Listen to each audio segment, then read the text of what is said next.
ಸಿದ್ದರಾಮಯ್ಯರ ಆಡಳಿತ 3 ವರ್ಷಕ್ಕೆ ಮುಕ್ತಾಯ ಆಗುವಂತಿದೆ. ಛಲವಾದಿ ನಾರಾಯಣಸ್ವಾಮಿ. ಮೈಸೂರು. ರಾಜ್ಯದಲ್ಲಿ ಇರುವ ಸಿದ್ದರಾಮಯ್ಯನವರ ಕಾಂಗ್ರೆಸ್ನ ಸರ್ಕಾರ ಸಂಪೂರ್ಣವಾಗಿ ಅಭಿವೃದ್ಧಿಯಲ್ಲಿ ಶೂನ್ಯ ಸಾಧನೆ ಮಾಡಿದೆ. ಕೇವಲ 5 ಗ್ಯಾರಂಟಿಗಳ ಹೆಸರಿನಲ್ಲಿ 5 ವರ್ಷ ಕಳೆಯಬೇಕು ಅಂತಿದ್ದರು.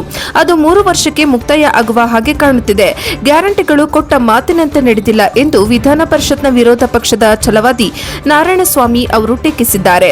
ಮಾಧ್ಯಮಗಳೊಂದಿಗೆ ಇಂದು ಮಾತನಾಡಿದ ಅವರು ಪ್ರಶಿಕ್ಷಣ ವರ್ಗದ ಕಾರ್ಯನಿಮಿತ್ತ ಇಲ್ಲಿಗೆ ಬಂದಿದ್ದಾಗಿ ವಿವರಿಸಿದರು. ಕೊಟ್ಟ ಮಾತಿನಂತೆ ನಡೆದಿದ್ದಾಗಿ ಇವರು ಹೇಳಿಕೊಳ್ಳುತ್ತಾರೆ ಎಂದು ಆಕ್ಷೇಪಿಸಿದರು. ಗ್ಯಾರಂಟಿ ಯಾವ ದಾರಿಯಲ್ಲಿ ಹೋಗಿದೆ ಎಂದು ಗೊತ್ತಾಗುತ್ತಿಲ್ಲ. ಸಚಿವರು ಸದನದಲ್ಲಿ ಸಿಲುಕಿ ಹಾಕಿಕೊಂಡು ಗ್ಯಾರಂಟಿ ಹಣ ಕೊಟ್ಟಿದ್ದಾಗಿ ಸವಾಲು ಹಾಕಿದ್ದರು.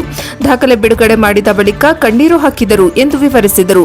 ಅದಿನ್ನು ಕಣ್ಣೀರಿನಲ್ಲಿ ಇದೆಯೇ ಹೊರತು ಜನರಿಗೆ ಹಣ ತಲುಪಿಲ್ಲ ಎಂದು ಹೇಳಿದರು. ಮೋದಿಜಿ ಅವರು 5 ಕೆಜಿ ಪಡಿತರ ಕೊಡುತ್ತಿದ್ದರು, 10 ಕೆಜಿ ಕೊಡುವುದಾಗಿ ಹೇಳಿದ್ದ ಸಿದ್ದರಾಮಯ್ಯನವರ ಸರ್ಕಾರ ಬಳಿಕ 170 ರು ಕೊಟ್ಟಿತ್ತು. ಅದು ಕೆಲವರಿಗೆ ಸಿಕ್ಕಿತು. ಈಗ ಇಂದಿರಾ ಕಿಟ್ ಕೊಡುವುದಾಗಿ ಸಮಜಾಯಿಷಿ ನೀಡುತ್ತಿದ್ದಾರೆ ಎಂದು ಆರೋಪಿಸಿದರು. ಪ್ರಶ್ನಿಸಿದರೆ ಮಾಧ್ಯಮದವರನ್ನೇ ಗದರಿಸಿರುವ ಪಡಿತರ ವಿಚಾರವಾಗಿ ಪ್ರಶ್ನಿಸಿದರೆ ಮುನಿಯಪ್ಪನವರು ಮಾಧ್ಯಮದವರನ್ನೇ ಗದರಿಸುತ್ತಾರೆ ಎಂದು ಆಕ್ಷೇಪಿಸಿದರು. ಈ ಸರ್ಕಾರದ ಸಚಿವರ ದುರಹಂಕಾರವನ್ನ ಜನರು ಯಾವ ರೀತಿ ಸಹಿಸಿಕೊಂಡು ಕುಳಿತಿದ್ದಾರೆಂಬುದು ಅರ್ಥವಾಗುತ್ತಿಲ್ಲ ಎಂದು ನುಡಿದರು. ಕೇಳುವುದು ಪ್ರತಿಯೊಬ್ಬರ ಹಕ್ಕು. ಅಧಿಕಾರದಲ್ಲಿ ಇರುವವರು ಮಹಾರಾಜರಲ್ಲ. ಪ್ರಶ್ನೆ ಮಾಡಬಾರದು ಎಂದೆಲ್ಲ ಎಂದು ತಿಳಿಸಿದರು. ಪರಿಶಿಷ್ಟ ಜಾತಿ ವರ್ಗಗಳಿಗೆ ಗ್ಯಾರಂಟಿಯನ್ನೇ ಕೊಟ್ಟಿಲ್ಲ. ಎಸ್ಸಿಪಿ ಟಿಎಸ್ಪಿಯಲ್ಲಿ ಪರಿಶಿಷ್ಟ ಜಾತಿ ವರ್ಗಗಳಿಗೆ 42,000 ಕೋಟಿ ಇಟ್ಟಿದ್ದಾಗಿ ಮುಖ್ಯಮಂತ್ರಿಗಳು ಹೇಳಿದ್ದರು. ಅದರಲ್ಲಿ ಶೇಕಡಾ 50 ಇಲಾಖಾ ಕೆಲಸಗಳಿಗೆ ಹೋಗುತ್ತದೆ. ಉಳಿದ 21,000 ಕೋಟಿಯಲ್ಲಿ ಗ್ಯಾರಂಟಿಗಾಗಿ ಕಳೆದಿದ್ದಾರೆ. ಇದು ದಲಿತರಿಗೂ ಧೋಕಾ. ಕೇವಲ 7,000 ಕೋಟಿ ಕೊಟ್ಟು 42,000 ಕೋಟಿ ಕೊಟ್ಟಿದ್ದಾಗಿ ಸುಳ್ಳು ಹೇಳುತ್ತಿದ್ದಾರೆ ಎಂದು ದೂರಿದರು. ವಿದ್ಯಾರ್ಥಿಗಳ ಅನ್ನಕ್ಕೂ ಕೊರತೆ ಮಾಡಿದ್ದಾರೆ. ಪರಿಶಿಷ್ಟ ಜಾತಿ ವರ್ಗಗಳ ಹಾಸ್ಟೆಲ್ಗಳಲ್ಲಿ ವಿದ್ಯಾರ್ಥಿಗಳ ಅನ್ನಕ್ಕೂ ಕೊರತೆ ಮಾಡಿದ್ದಾರೆ ಎಂಬ ಪತ್ರಿಕಾ ವರದಿಯತ್ತ ಅವರು ಗಮನ ಸೆಳೆದರು. ದಲಿತರ ಮಕ್ಕಳ ಅನ್ನವನ್ನ ಕಿತ್ತುಕೊಳ್ಳುವ ಕೆಲಸವನ್ನ ಈ ಸರ್ಕಾರ ಮಾಡುತ್ತಿದೆ ಎಂದು ಅವರು ಆರೋಪಿಸಿದರು.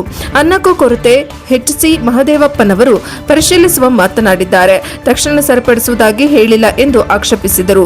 ಮಹದೇವನಪ್ಪನವರಿಗೆ ದಲಿತರ ಸಂಕಷ್ಟ ಗೊತ್ತಿಲ್ಲವೇ ಎಂದು ಕೇಳಿದರು. ಸಮಾಜ ಕಲ್ಯಾಣ ಇಲಾಖೆ ಅವರು ತೆಗೆದುಕೊಂಡ ಮೇಲೆ ದಲಿತರಿಗೆ ಅನ್ಯಾಯ ಆಗಿದೆ, ಧೋಕಾ ಆಗಿದೆ. ಅವರಿಗೆ ನಿಭಾಯಿಸಲು ಬರುವುದಿಲ್ಲ. ಒಟ್ಟಿನಲ್ಲಿ ಅಧಿಕಾರದಲ್ಲಿ ಇರಬೇಕೆಂದು ಇದ್ದಾರೆ ಎಂದು ಟೀಕಿಸಿದರು. ಒಳ ಮೀಸಲಾತಿ ತಂದರು. ಒಳ ಮೀಸಲಾತಿಯು ಇಷ್ಟೊಂದು ದ್ವಂದ್ವಗಳಿಗೆ ಮಹದೇವಪ್ಪನವರು ಕಾರಣರಾದರು ಎಂದು ದೂರಿದರು. ನಗರ ಅಧ್ಯಕ್ಷ ಎಲ್ ನಾಗೇಂದ್ರ, ಮಾಧ್ಯಮ ಸಂಚಾಲಕ ಮಹೇಶ್ ರಾಜೆ ಅರಸ್, ಎಸ್ಸಿ ಮೋರ್ಚಾ ನಗರ ಅಧ್ಯಕ್ಷ ಕಾರ್ತಿಕ್ ಮರಿಯಪ್ಪ, ಎಸ್ಸಿ ಮೋರ್ಚಾ ಗ್ರಾಮಾಂತರ ಅಧ್ಯಕ್ಷ ಅನಿಲ್ ಕುಮಾರ್, ಮಾಜಿ ಉಪ ಮಹಾಪೌರ ಶೈಲೇಂದ್ರ, ಮಾಧ್ಯಮ ಸಹ ಸಂಚಾಲಕ ಸಂತೋಷ್ ಕುಮಾರ್, ಬಿಎಂ ಮುಖಂಡರಾದ ಪರಮೇಶ್ವರಪ್ಪ, ಶಿವರಾಜು ಅವರು ಉಪಸ್ಥಿತರಿದ್ದರು. ವರದಿ ವೇದಮೂರ್ತಿ, ಪ್ರಜಾಪವ ಟಿವಿ, ಬೆಂಗಳೂರು. ಕೊಟ್ಟ ನಂತರದಲ್ಲಿ ಯಾರು ಮುಖ್ಯಮಂತ್ರಿ ಆಗ್ತಾರೆ ಯಕ್ಷ ಪ್ರಶ್ನೆ ಎಲ್ಲರೂ ಕೂಡ ಕಾಡ್ತಾ ಇದೆ. ಆದ್ರೆ ಒಂದಂತೂ ಸತ್ಯ, ಕಳೆದ 3 ವರ್ಷದ ಆಡಳಿತ ವೈಖರಿ ಆರ್ಥಿಕ ಸಂಕಷ್ಟ, ಆರ್ಥಿಕ ಹೊರೆಯಾಗಿ ಉಂಟಾಗಿದೆ. ಯಾರೇ ಮುಖ್ಯಮಂತ್ರಿ ಆದರೂ ಕೂಡ ಈ ಸುಧಾರಣೆಯನ್ನ ತರೋದಕ್ಕೆ ಸಾಧ್ಯ ಇಲ್ಲ.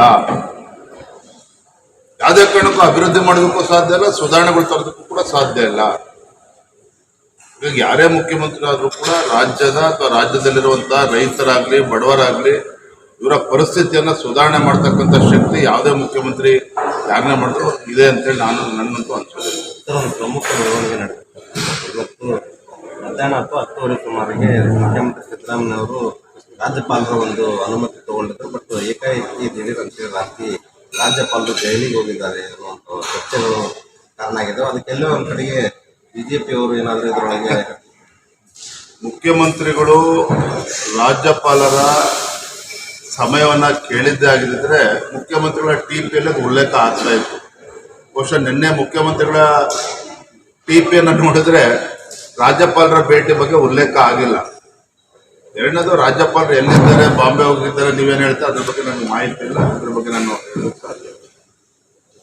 ಚರ್ಚೆ ಆಗ್ತಾ ಇರ್ತಕ್ಕಂಥದ್ದು ದಿಢೀರಂತ ಬೆಳವಣಿಗೆ ಆಗೋದಕ್ಕೆ ಕೆಲವೊಂದು ಕಡೆ ತೆರೆಮರೆ ಒಳಗ ಬಿಜೆಪಿ ಏನಾದರೂ ಕಸರತ್ತು ನಡೆಸ್ತಾ ಇದೆ. ಖಂಡಿತ ಇಲ್ಲ ನೋಡ್ರಿ, ಆಡಳಿತ ಪಕ್ಷ ಕಾಂಗ್ರೆಸ್ಗೆ 138 ಶಾಸಕರ ಬೆಂಬಲ ಇದೆ, ಬಹುಮತ ಇದೆ, ಸ್ಪಷ್ಟ ಬಹುಮತ ಇದೆ. ಇದ್ರಲ್ಲಿ ನಾವೇನು ರಾಜಕಾರಣ ಮಾಡೋದಕ್ಕೆ ಸಾಧ್ಯ ಇದೆ? ಬಿಜೆಪಿ ಏನು ಮಾಡೋದಕ್ಕೆ ಸಾಧ್ಯ ಇದೆ? ನಾವು ಅಪೇಕ್ಷೆ ಪಡುವಂಥದ್ದು ಕೂಡ ರಾಜ್ಯದ ಜನ ಅವ್ರಿಗೆ ಆಶೀರ್ವಾದ ಮಾಡಿದ್ದಾರೆ. ವಿರೋಧ ಪಕ್ಷದಲ್ಲಿ ಕೂರ್ತಿದ್ದೇವೆ. ವಿರೋಧ ಪಕ್ಷ ಸ್ಥಾನದಲ್ಲಿದ್ದು ಆ ಸ್ಥಾನವನ್ನು ತುಂಬುವಂಥ ಕೆಲಸ ಮಾಡ್ತಾ ಇದ್ದೇವೆ. ಅವರು ಆಡಳಿತ ಕೆಲಸನ ಅವ್ರು ಮಾಡಲಿ. ನಾವಿದ್ರಲ್ಲಿ ಮೂಗು ತೋರಿಸತಕ್ಕಂಥ ಪ್ರಶ್ನೆ ಉದ್ಭವ ಆಗೋದಿಲ್ಲ. ಮುಂಗಡವಾಗಿ ಅವಧಿ ತಗೊಂಡು ಕೂಡ ರಾಜ್ಯಪಾಲರು ಈ ಬೆಳವಣಿಗೆ ಕಾರಣ ಏನಿರ್ಬೋದು? ರಾಜ್ಯಪಾಲರು ಎಲ್ಲೋಗಿದ್ದಾರೆ ನನಗಂತೂ ಅದ್ರ ಬಗ್ಗೆ ಮಾಹಿತಿ ಇಲ್ಲ. ಈಗ ನೀವು ಹೇಳ್ತಾ ಇದ್ರೆ ಅದ್ರ ಬಗ್ಗೆ ಮಾಹಿತಿ ಇಲ್ಲ. ರಾಜ್ಯಪಾಲರ ಬಗ್ಗೆ ಹೇಳಿಕೆ ಕೊಡೋದಕ್ಕೆ ಸಾಧ್ಯ ಇಲ್ಲ. ಅಂದ್ರೆ ಒಂದಂತೂ ಸತ್ಯ, ಮುಖ್ಯಮಂತ್ರಿಗಳು ರಾಜ್ಯಪಾಲರ ಸಮಯನ ಕೇಳಿದ್ದಾರೆ ಅಂತ ಗೊತ್ತಿದೆ. ಧನ್ಯವಾದ. Thank you. ಕಾಂಗ್ರೆಸ್ ಪಕ್ಷದ ಆಂತರಿಕ ವಿದ್ಯಮಾನಗಳನ್ನು ನೋಡಿದ್ರೆ ಅಷ್ಟು ಬೇಗನೆ ಯಾರು ಮುಖ್ಯಮಂತ್ರಿ ಆಗಬೇಕು ಈ ಪ್ರಶ್ನೆಗೆ ಉತ್ತರ ಸಿಗುತ್ತೆ ಅಂತ ನನಗಂತೂ ಅನ್ನಿಸ್ತಾ ಇದೆ ಸರ್. ಆಂತರಿಕ ಕಚ್ಚಾಟದಿಂದ ರಾಜ್ಯದಲ್ಲಿ ಆಡಳಿತ ಸಂಪೂರ್ಣವಾಗಿ ಕುಸಿದು ಬಿದ್ದಿರೋದನ್ನ ನಾವು ನೋಡಿದ್ದೇವೆ. 2-3 ದಿನಗಳಿಂದ ನಡೀತಾ ಇರ್ತಕ್ಕಂಥ ಘಟನಾವಳಿಗಳು,